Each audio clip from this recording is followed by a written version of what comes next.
பெரியான் என்பார், பழனிமலைநாதன் என்பார், வடபழனி ஆண்டவன் என்பார், சரவண பவன் என்பார், நிமலன் சுவாமி என்பார், தண்டாயுதபாணி என்பார், கலியுக வரதன் என்பார், வெற்றி வடிவேலன் என்பார், வீரபடி வேலன் என்பார்,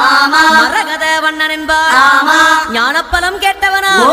நம்பினோரை நாடுபவனா, காவடி பிரியனாம், ராஜ அலங்காரம் கொண்டவனா, ஆண்டியாய் நின்றானா, ஆனால் செல்வத்தை எல்லாம் கொடுப்பானா, அப்படிப்பட்ட முருகனவன் ரொம்ப ரொம்ப சின்னவனா சுவாமி. சின்ன சின்ன முருகைய